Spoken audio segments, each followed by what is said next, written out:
Episode में हमने देखा कि मास्टर बैन बाइफेंग और उसके परिंदों से पीछा छुड़वाते हुए अपने सीक्रेट बेस यानी मैकेनिकल सिटी पहुंच जाते हैं।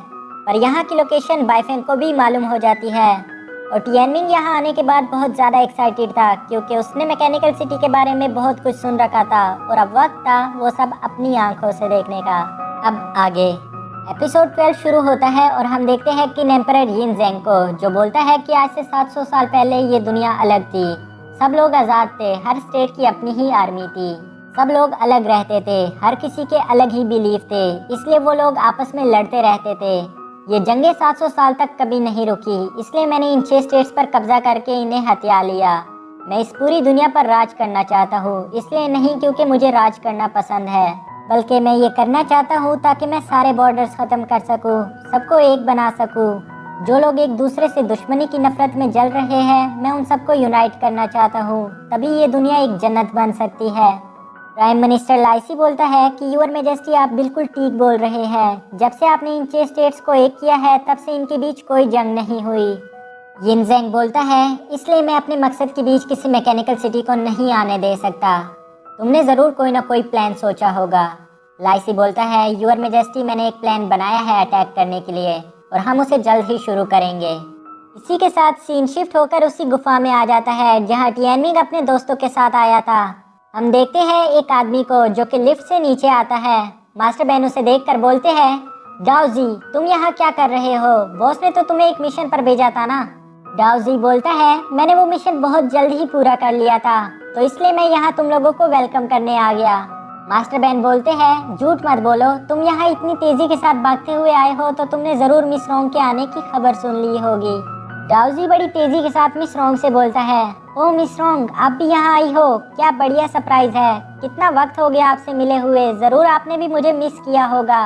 मिस रोंग उसे देखने के बाद बोलती है तुमने फिर से स्ट्राइडिंग आर्ट को यूज किया, अभी तक तुम्हारे पुराने जख्म भी ठीक नहीं हुए, तुम फिर से घायल हो सकते थे।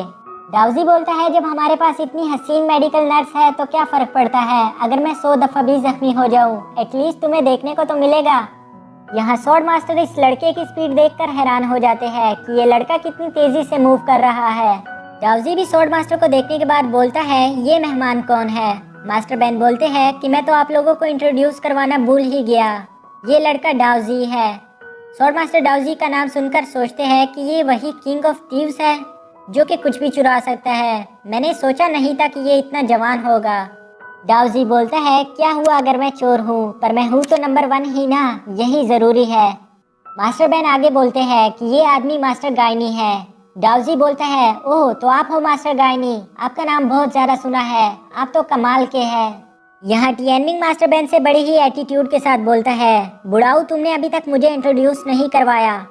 मास्टर बैन बोलते हैं ओ हाँ ये बच्चा एक गलती है जो कि मास्टर गायनी के साथ गलती से यहाँ आ गया। टियानमिंग बोलता है क्या, और यूवी भी उस पर हंसती है। तभी मास्टर बैन बोलते हैं चलो सब लिफ्ट पर चढ़ जाओ। टियानमिंग मुंह बनाकर खड़ा हो जाता है। डाउजी टियानमिंग के पास आकर बोलता है कोई बात नहीं, और इसी थोड़े से वक्त में वो टियानमिंग की जेब से चिकन पीस चुरा लेता है। टियानमिंग हैरान होकर अपनी जेब देखता है जहाँ चिकन की जगह एक फूल पड़ा था। टियानमिंग कहता है वो मुझे वापस करो, पर डाउजी उसे नहीं देकर चिढ़ा रहा होता है।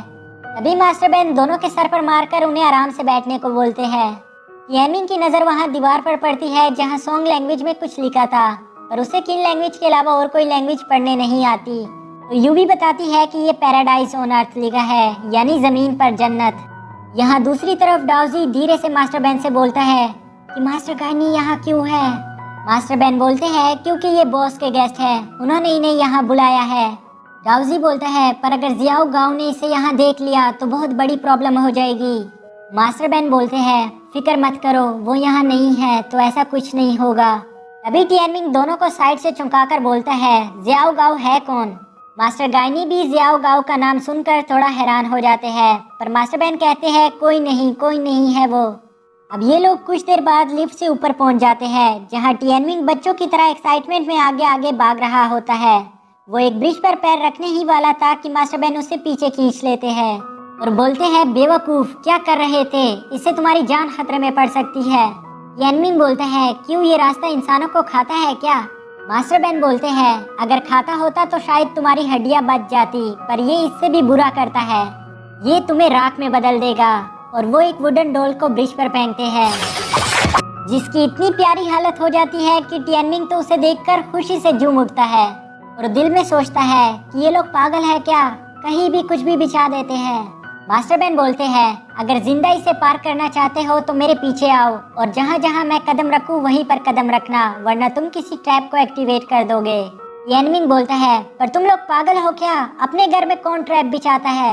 मास्टर बैन बोलते हैं, हम मोहिस्ट को बहुत स्ट्रिक्ट ट्रेनिंग मिली होती है और ये ट्रैप अनवेलकम लोगों के लिए है, जैसे कि किन एम्पायर। टियानमिंग बोलता है, लगता है तुम किन एम्पायर से कुछ ज्यादा ही नफरत करते हो। मास्टर बैन कहते हैं, अच्छा चलो अब मुझे फॉलो करो, और सब उनके फुटस्टेप्स को फॉलो करना शुरू करते हैं। वो बड़ी ही आसानी से ब्रिज को क्रॉस कर रहे थे। टियानमिंग सबसे लास्ट में था। अब ब्रिज खत्म हो जाता है। टियानमिंग को समझ नहीं आता कि पैर कहाँ रखूं, क्योंकि आगे कोई पैटर्न नहीं होता। वो असल में डर रहा था क्योंकि टियानमिंग उस डॉल की तरह अपनी हालत नहीं करवाना चाहता था। मास्टर बैन बोलते हैं, क्या हुआ, तुम तो हीरो हो ना, तो डर क्यों रहे हो। टियानमिंग यूवी के सामने फ्लेक्स करते हुए बोलता है, नहीं मैं डर नहीं रहा, बस थोड़ा सा अपने हाथों पैरों को स्ट्रेच कर रहा हूँ। और इसी स्ट्रेच के चक्कर में वो अपना बैलेंस खोकर ट्रैप पर गिरने वाला था, पर किसी तरह वो खुद को बचा लेता है। यहाँ सबकी जान हलक तक आ गई थी। टियानमिंग बोलता है, ये तो सिर्फ एक मजाक था, पर अंदर से उसकी डर के मारे बुरी हालत हो गई थी। स्वॉर्ड मास्टर टियानमिंग को देखकर सोचते हैं कि ये बच्चा स्मार्ट और बहादुर है, पर उसी के साथ साथ लापरवाह भी। इसको बस जरूरत है तो सिर्फ थोड़ी ट्रेनिंग की। मैं इसको पॉलिश करके एक वॉरियर बनाऊंगा, पर बेशक ये इसी पर डिपेंड करता है कि ये अच्छाई का साथ देगा या बुराई का। पर जो भी हो, मैं इसको एक अच्छा इंसान बनाने की कोशिश करूंगा। मास्टर बैन कहते हैं, अच्छा चलो चलते हैं। सब रवाना हो जाते हैं, पर यूवी टियानमिंग के पास आकर बोलती है, फिर कभी ऐसा मजाक मत करना, मैं सच में डर गई थी। और इसके बाद स्वॉर्ड मास्टर भी टियानमिंग के सामने आके खड़े हो जाते हैं। टियानमिंग पूछता है, क्या आप भी मुझे डांटने वाले हो। स्वॉर्ड मास्टर कहते हैं, नहीं, बस टियानमिंग याद रखो कि बहादुर इंसान वही होता है जो अपनी फैमिली और फ्रेंड्स को सेफ महसूस करवाता है, ना कि अपने लिए परेशान। तुम शायद इसे अभी समझ नहीं पाओ, पर मुझसे वादा करो कि ये बात कभी नहीं भूलोगे। टियानमिंग कहता है, नहीं भूलूंगा, और उदास होकर उनके साथ चलने शुरू कर देता है। यहाँ डाउजी उसके साथ चलते हुए बोलता है, बच्चे तुम तो कमाल के हो, आज तक मैंने इतना बहादुर किसी को नहीं देखा जो कि ऐसा मजाक कर सके। टियानमिंग कहता है, मुझे बच्चा मत बोलो, मेरा नाम टियानमिंग है। तभी उसको पानी बहने की आवाज़ सुनाई देती है। टियानमिंग पूछता है, ये आवाज़ किस चीज़ की है। डाउजी बोलता है, क्यों ना तुम इसे खुद ही देख लो। और टियानमिंग देखता है एक बहुत ही खूबसूरत जगह को, जहाँ बहुत सारी मशीनरी लगी होती है, और डाउजी वहाँ एक लीवर को प्रेस करता है, जिससे एक ब्रिज नीचे हो जाता है और हमें मैकेनिकल सिटी का एंट्रेंस गेट दिखाया जाता है। और इसी के साथ सीन शिफ्ट होकर किन एम्परर के पैलेस पर पहुंच जाता है, जहां लाइसी यिनज़ेंग को बता रहा होता है कि मैकेनिकल सिटी में बहुत ट्रैप बिछे हैं और ऐसा कहा जाता है कि उन ट्रैप्स को कोई भी पार नहीं कर सकता। पर यही बात सोचने वाली है, अगर कोई पार नहीं कर सकता तो वो लोग पहाड़ों के बीच क्यों छुप रहे हैं। यिनज़ेंग बोलता है, मतलब तुम्हारे पास कोई प्लान है। लाइसी बोलता है, यूर मेजेस्टी, आपको गोंशु फैमिली याद है जो कि मशीन बनाने में बहुत अच्छे हैं। उनकी और मोई स्कूल की पुरानी दुश्मनी है, इसलिए हम उनकी मदद लेंगे। जिस पर यिनज़ेंग बोलता है, मुझे प्लान अच्छा लगा, आगे बताओ। और सीन शिफ्ट होकर वीजोंग और कैलियन पर आ जाता है, जहां एक किन मिनियन आकर बोलता है, मुझे प्राइम मिनिस्टर लाइसी ने आपको इन्फॉर्म करने के लिए बोला है कि गोंशु फैमिली एक्शन लेने वाली है, तो आप भी तैयार रहो। वीजोंग बोलता है, अच्छा तो ऐसी बात है। कैलियन वीजोंग से पूछती है, तो आप किसको भेजने वाले हो। वीजोंग बोलता है कि यिनफू और लिनीर को बोलो कि दोनों वहां जाए। कैलियन बोलती है, दोनों, वो भी एक साथ। वीजोंग बताता है कि प्लान शुरू हो गया है और अब वक्त है उन्हें पकड़ने का। और इसी के साथ हमारा यह एपिसोड भी खत्म हो जाता है। तो मिलते हैं हमारी नेक्स्ट वीडियो में, तब तक आप चैनल को सब्सक्राइब करके बेल आइकन को प्रेस कर दो ताकि न्यू वीडियो की नोटिफिकेशन आपसे मिस ना हो सके।